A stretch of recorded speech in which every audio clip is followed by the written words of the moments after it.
Hello, everybody. I hope you're all doing well. I thought I would update you on a new video. It's been a while since the last one. I wanted to give you an idea of the progress of the book.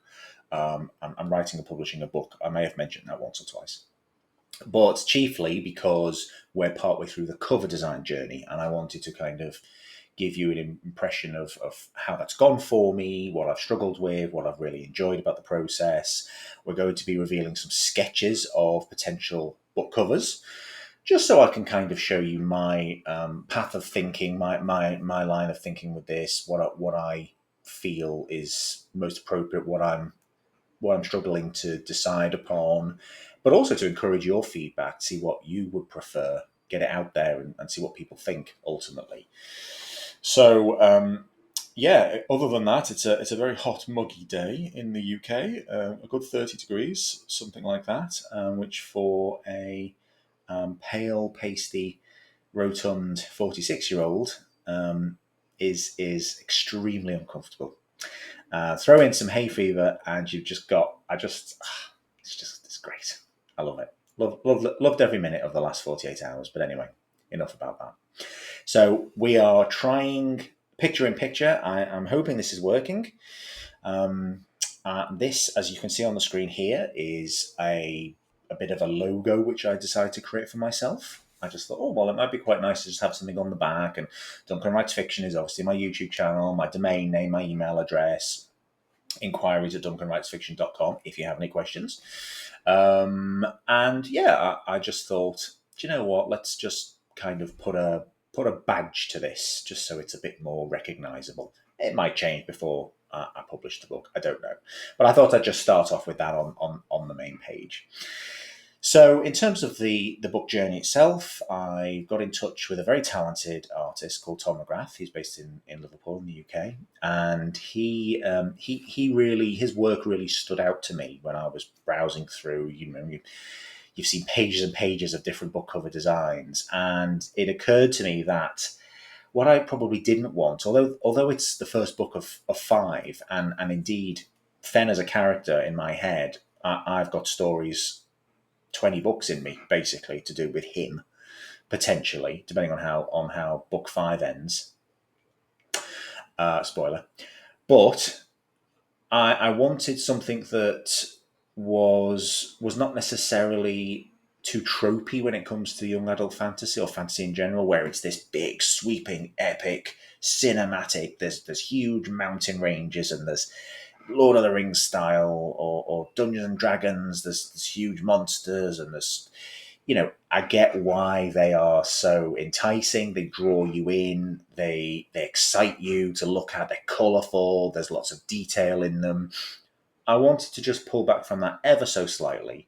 Still give people an idea of a hook. Still give them something that they can that they'll go, oh, they might see it on a shelf and it might sort of draw their attention.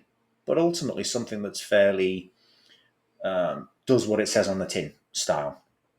So Tom's designs very much spoke to me because they're quite, especially because this is a young adult fantasy. This is not highbrow, because my writing skill is not highbrow. I'm not doing anything that I would consider to be particularly difficult for people to grasp. There's no hugely complicated concept for people to get behind. It's just, I hope, a good read with some compelling characters and satisfaction for the reader. And you just finish the book and you think, yeah, really enjoyed that. Done. So yeah, it was very much a case of, it stood out to me because some of his art style is quite whimsical, quite very alive in a way, very vibrant, and I didn't want to take it too seriously. Now, obviously, Fenn is a very serious person, and some of the themes that I deal with can be serious. I certainly don't want to patronise my audience. That's the last thing I would want to do. But at the same token, I wanted to strike a balance. I didn't want the book cover to be all sort of dour and kind of forked lightning and lots of black everywhere. So yeah, Tom's work really stood out to me in that way. It was colourful. It was whimsical. It was playful in a sense. So we spoke. I put forward some ideas. and I wanted to partake in. I wanted to impart to him, sorry, some of the key elements of the book. I obviously wanted Fen on the front. I wanted Hester on the front. I thought I might want Eleanor and maybe the Amaron on the front because they're key characters in the story. But in my head, I'm also thinking about the fact that there's 5 books. So I'm quite an ordered person in a sense. How I see, I'm a very visual person, and I see patterns, and I enjoy order rather than necessarily too much chaos when I'm working. I wouldn't consider myself too much of a rebel in that regard at all. I'm really quite pedestrian, but I like things to be orderly. I like it to flow. Um, I love a good Visio diagram. If anyone knows what that is, in my career, I like to see order to things. So I very much wanted to, let's pick a theme, let's design the characters, let's design the cover, but also let's make it a kind of trademark look and feel that I can apply to the other books. So they instantly recognise that it's something to do with Fen or me or that book series, but each one has its own quirks. Each one looks slightly different each time. So I discussed that with Tom, and he came up with a couple of sketches. So without further ado, drum roll. I don't know how to edit a drum roll into the sound effects, so you'll just have to imagine it. Drum roll. This is our first sketch that he did here. So yeah, it's this is the kind of style that I was very much after. I like that kind of. It's not taking itself too seriously. It's quite. I like the art style. Obviously, these are sketches, so bear that in mind. This will all look ever so slightly differently and be in full color when it's obviously published. But yeah, I suppose this really struck me on how simplistic it is, and the fact that, as I said, it does what it says on the tin. It's a book about the Darkling and the Wasp, and there they are. That's them. It's pretty straightforward. I also was keen to talk a lot about the dark and the light. As you know, if you've listened to and watched any of my other videos, a lot of this is the juxtaposition between darkness and light, good and evil. Pretty standard themes, but it's more about how the characters interact and relate and embody those aspects of human nature and emotions effectively. So it was. I look. We first had a problem because I thought, well, ideally I'd like it to be split straight down the middle with dark on one side and light on the other side. And then I thought, well, hang on a second, because if it's white text on black background or black text on white background, you're not going to be able to see half of it. So I love what Tom's done in kind of creating almost a bit of a slightly snaked effect, cutting across diagonally here, making that sort of stand out. And obviously, Fen is a darkling born into darkness, born in a world of darkness, ruled only by the moon. Hessa, although she is demonic in appearance, her skin is red. Use your imaginations. She was born in the land of light, supposedly. So and obviously the moths that you can see sort of floating around, the moth motif behind the text. Very much the theme of the entire series. You can see it's book 1 of the White Moth series, which I've labelled, and props to a certain parent for that. He knows who he is for the name of that series. So yeah, it's I really like this. I like the fact that they're kind of looking away from each other, and yet there's obviously a relationship there. There's obviously a connection between the two characters, and that's ultimately what a lot of the books are about. So that was sketch 1. Keep that in your head. Sketch 2. Here we go.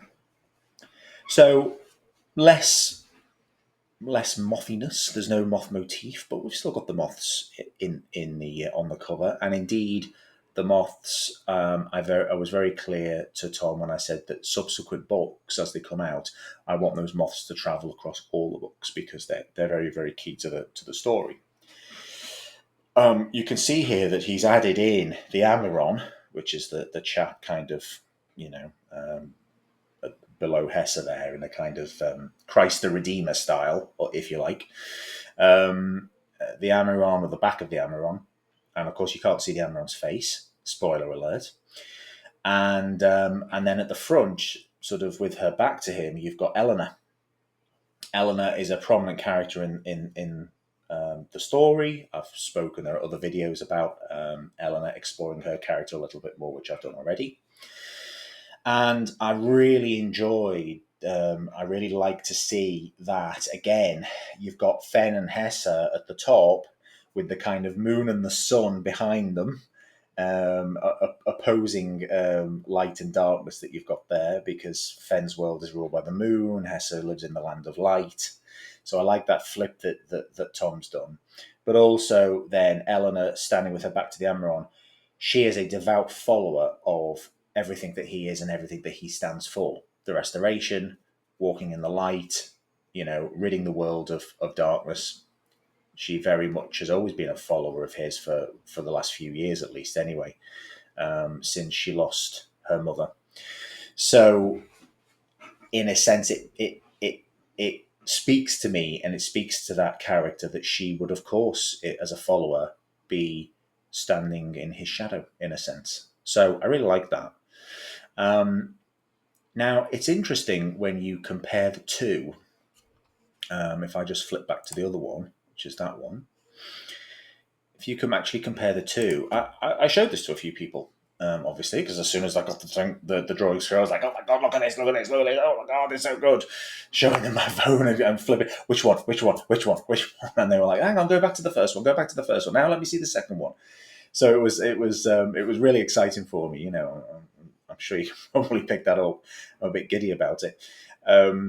And most people were drawn to the one, sketch 2, which is this one here. So they said, I much prefer that one. There's more going on. There's more to catch your attention. It's a bit more. It's not too detailed that it potentially is too confusing and you're not sure what's actually going on. But again, it set out to achieve what you wanted to achieve, and it catches the attention. And I'd have to say, I was like, oh, I don't know. I think I prefer the other one, to be honest. I suppose I loved the simplicity of it. I loved just like I said, it does what it says on the tin. It's about a Darkling and the Wasp, and there's a Darkling and the Wasp. And I spoke to Tom about it, and he made a good point that if I was rewriting or republishing an old classic, it might be that all I needed were one or two elements of that story because they'd be instantly recognizable.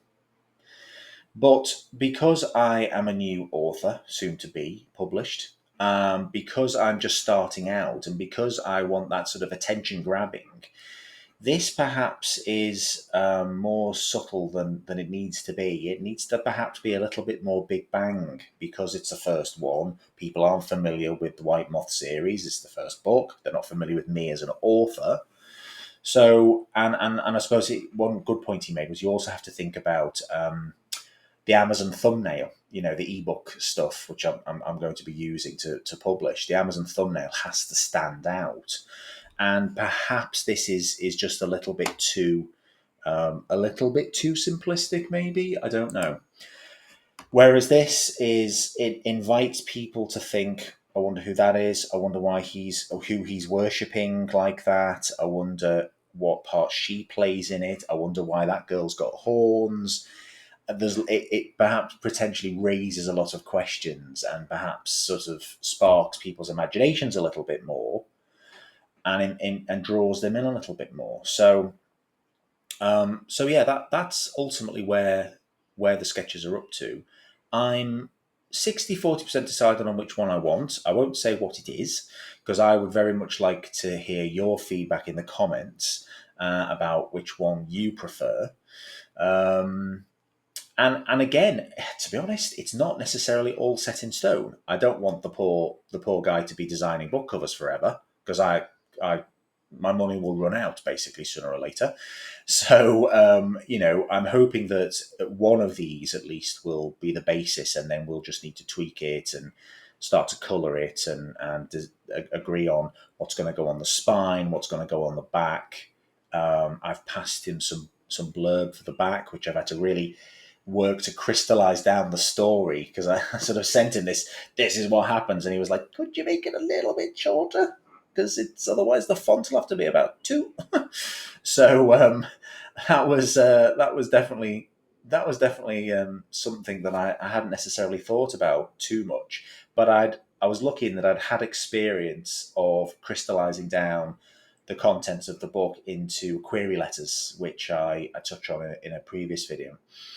And in that video, I sort of go into how to filter out the superfluous stuff, how to get to the meat and bones of what it is you're actually trying to say, but also for it to be exciting.